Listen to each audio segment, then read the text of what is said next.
नमस्कार साथियों, आप सभी का स्वागत है समर्पण संस्थान नौहर के यूट्यूब चैनल पर। आज हम साइंस के एमसीक्यू करते हैं जो काफ़ी इम्पोर्टेंट रहते हैं, एग्जाम में बार बार पूछे जाते हैं। जहाँ पर हम जो जनरल साइंस है, मूलभूत जो क्वेश्चन पूछ लिए जाते हैं, कोई इंस्ट्रूमेंट के बारे में या कोई खेती के बारे में कि किस में क्या खेती की जाती है, तो उनके क्वेश्चन आज कवर करते हैं। देखिए, सबसे पहला क्वेश्चन, शानदार क्वेश्चन, बार बार एग्जाम में रिपीट होता है कि पीसी कल्चर किसका पालन और उत्पादन करता है। तो ध्यान रखिए, ये करता है मछलियों का पालन। इंपॉर्टेंट क्वेश्चन रहता है, बार बार एग्जाम में पूछ लिया जाता है कि पीसी कल्चर किसके लिए काम में लेते हैं, मछलियों के लिए। अगर पक्षियों का पूछे तो पक्षियों का अध्ययन किया जाता है ऑर्निथोलॉजी में। और कीटों के लिए बात करें तो कीटों का बाह्य काल पूछा जा सकता है। कीटों का बाह्य काल किसका बना होता है पूछ लिया जाए तो काइटिन का बना होता है। कीटों का अध्ययन पूछा जाए तो किस में किया जाता है, तो एंटमोलॉजी में किया जाता है। एंटमोलॉजी, कीटों का अध्ययन एंटमोलॉजी में होता है। तो पीसी कल्चर किसका पालन और उत्पादन करता है, मछलियों का पालन करता है।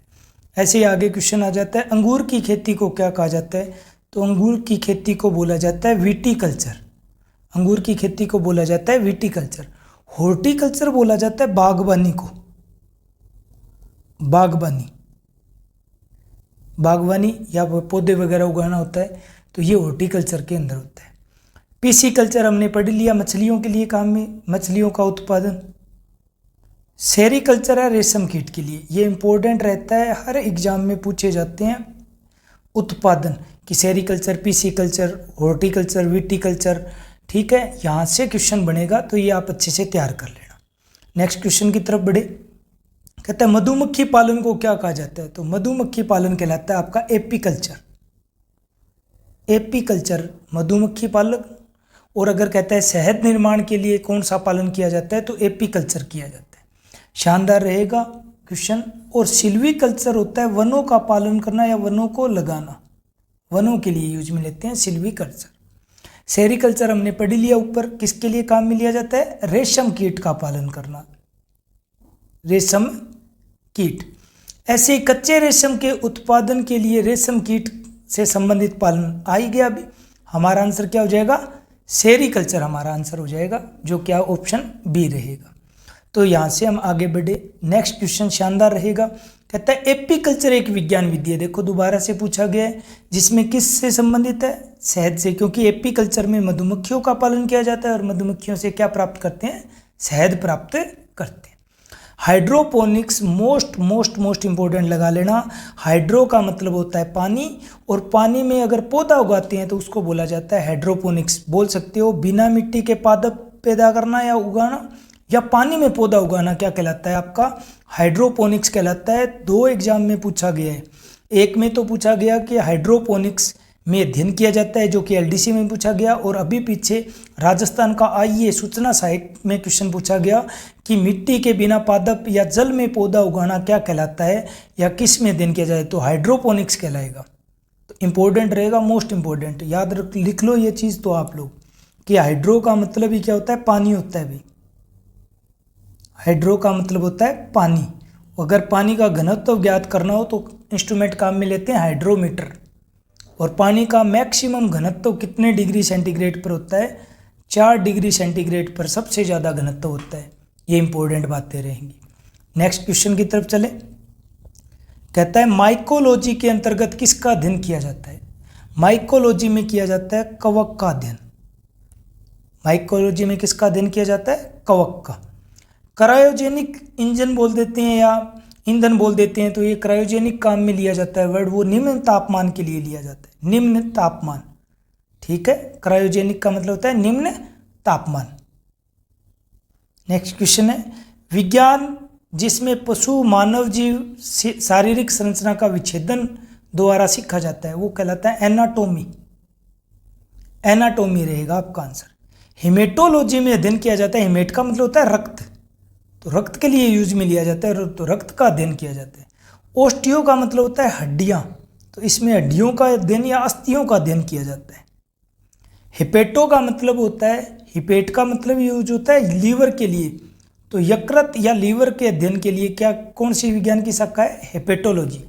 हिपेट का मतलब ये होता है लीवर। यकृत, लीवर, जिगर, तो हेपेटोलॉजी। तो हेमेटो में रक्त का अध्ययन, ऑस्टियो में हड्डियों का अध्ययन और हेपेटो में यकृत का अध्ययन। इस सवाल में पूछ लिया गया पशु या मानव शारीरिक संरचना का विच्छेदन, तो हमारा आंसर हो जाएगा एनाटॉमी। देखो विज्ञान, पक्षियों के वैज्ञानिक अध्ययन को अभी अभी हमने पीछे ही पढ़ा था कि पक्षियों के वैज्ञानिक अध्ययन को बोला जाता है ऑर्निथोलॉजी। ऑर्निथोलॉजी। लिम्नोलॉजी क्या होता है, जो आपका स्वच्छ जल होता है उसके अध्ययन को बोला जाता है। स्वच्छ जल, स्वच्छ जल का अध्ययन होता है लिम्नोलॉजी में किया जाता है। ठीक है। मेलेकोलॉजी में, मेलेको का मतलब होता है घेंगा का अध्ययन किया जाता है। घेंगा, एक जीव होता है घेंगा, उसका अध्ययन किया जाता है। स्नेल बोलते हैं जिसको, उसका अध्ययन। तो घेंगे का अध्ययन हो गया मेलेकोलॉजी में। और हर्पेटोलॉजी, ये हर्पेटो नहीं हर्पेटो होगा, हर्पेटोलॉजी। हर्पेटोलॉजी में अध्ययन किया जाता है श्री सर्प या उभयचर का, श्री सर्प का अध्ययन किया जाता है। जो रेंग करके चल रहे हैं उनका पेट के बल पर चलते हैं। नेक्स्ट क्वेश्चन है ओडोमीटर, और ये इंपॉर्टेंट लगा लेना, अभी आगे जो एग्जाम मिलेंगे उनमें ये चांसेस रहेगा ओडोमीटर का। जो साथी सीईटी का एग्जाम देंगे वो लोग ध्यान से कवर कर लेना, और L1 L2 वालों को इधर उधर की साइंस हमें आनी चाहिए, जहाँ से बाई चांस क्वेश्चन उठे तो हमारा गलत ना हो। ठीक है। तो यहाँ पर ये क्वेश्चन पूछा गया है कि ओडोमीटर का संबंध किससे है, तो ओडोमीटर बताता है दूरी को, स्पीड को नहीं बताता है। ध्यान रखना, गाड़ियों में, बाइक में जो ओडोमीटर है वो किस काम में लिया जाता है, दूरी बताने के लिए काम में लिया जाता है। अति सूक्ष्म चीजें देखना हो तो माइक्रो का मतलब होता है सूक्ष्म, तो माइक्रोस्कोप काम में लेते हैं। स्कोप का मतलब होता है देखना। ठीक है, स्कोप का मतलब देखना, माइक्रो का मतलब होता है सूक्ष्म। तो सूक्ष्म चीजों को देखना है तो माइक्रोस्कोप काम में लेंगे। पेरिस्कोप के लिए एक छोटी सी बात लिख लेना, एग्जाम में बाई चांस L2 की जो तैयारी कर रहे हैं लेवल 2 की, उनके लिए थोड़ा गौर कर लेना। कई बार पूछ लेता है पेरिस्कोप के लिए क्या काम में लिया जाता है, तो दो समतल दर्पण 45 डिग्री के कोण पर काट कर लगाते हैं। दो समतल दर्पण 45 डिग्री के कोण पर, ठीक है, 45 डिग्री के कोण पर मुड़े हुए लगाते हैं, और इससे जो वस्तु उनकी रेखा में नहीं है उनको भी देखा जा सकता है। ठीक है, चलिए नेक्स्ट क्वेश्चन चलते हैं। निम्न में से कौन सी राशि रिएक्टर मापने के लिए काम में ली जाती है, तो ध्यान रखना भूकंप की तीव्रता रिएक्टर में नापते हैं भाई, तो भूकंप की तीव्रता नापते हैं भाई। स्टेथोस्कोप पता ही है, जो डॉक्टर यूज में लेते हैं आपकी हृदय धड़कन सुनने के लिए, वो है आपका इंस्ट्रूमेंट स्टेथोस्कोप। तो स्टेथोस्कोप का यूज पूछा है उन्होंने कि दिल की धड़कन की ध्वनि डॉक्टर के कानों तक पहुंचती है, कैसे पहुंचती है ये पूछा गया है। तो ध्यान रखना ध्वनि के बहुप्रावर्तन के द्वारा पहुंचती है। अच्छा क्वेश्चन रहता है, RAS 2021 में पूछा हुआ सवाल है। स्टेथोस्कोप में रोगी की दिल की धड़कन की ध्वनि डॉक्टर के कानों तक पहुंचती है, कैसे, ध्वनि के बहुप्रावर्तन द्वारा पहुंचती है। निम्न में से किस यंत्र द्वारा हवा में आर्द्रता का मापन किया जाता है, हवा में आर्द्रता पूछे तो हाइग्रोमीटर काम में लिया जाता है। ध्यान रखना, हाइग्रोमीटर। हाइड्रोमीटर क्या करता है, पानी का घनत्व बताता है, पानी की डेंसिटी, पानी घनत्व। ध्यान रखना इंपॉर्टेंट रहेगा हाइग्रोमीटर।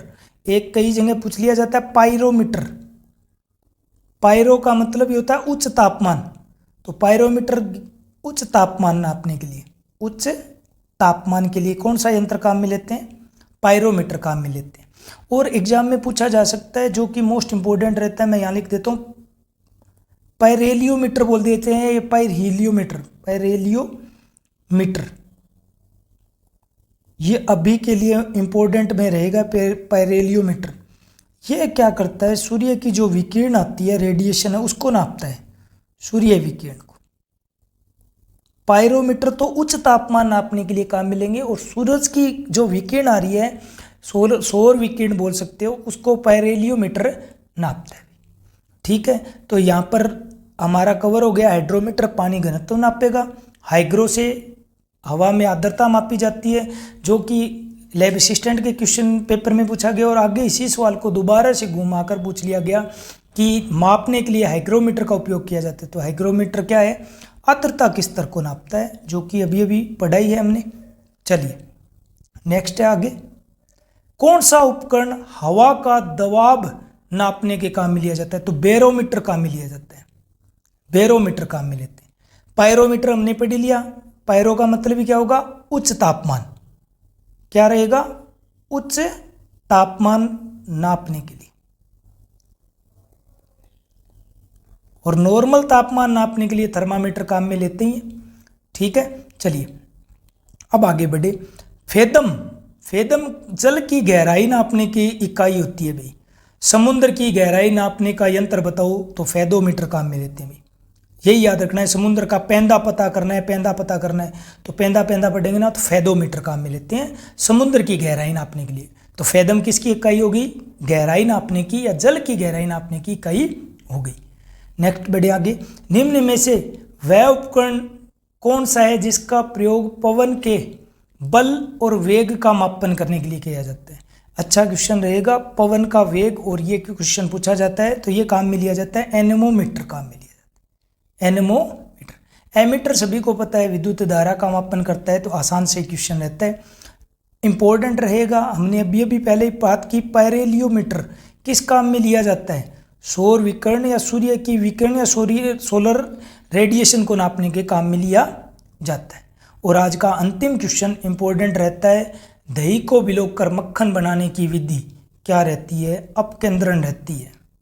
अपकेंद्रण के द्वारा, सेंट्रीफ्यूगेशन के द्वारा क्या होता है, मक्खन, दही, दूध से दही से मक्खन निकालना।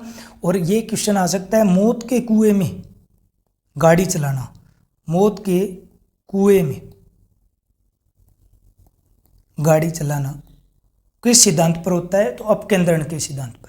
ऐसे ही जो आपकी वॉशिंग मशीन है उसका ड्रायर भी इसी सिद्धांत पर काम करता है। या वॉशिंग मशीन किस सिद्धांत पर कपड़े धोती है, अपकेंद्रण का सिद्धांत लगता है। ये अभी 21 क्वेश्चन थे इंपॉर्टेंट। कैसा वीडियो लगा जरूर बताइए। छोटे छोटे 10-10 मिनट के वीडियो में से हम कवर करते हैं इंपॉर्टेंट साइंस के क्वेश्चन। ज़्यादा से ज़्यादा दोस्तों को शेयर करना वीडियो और साथ बनाए रखिए। जय हिंद, जय भारत। धन्यवाद साथियों।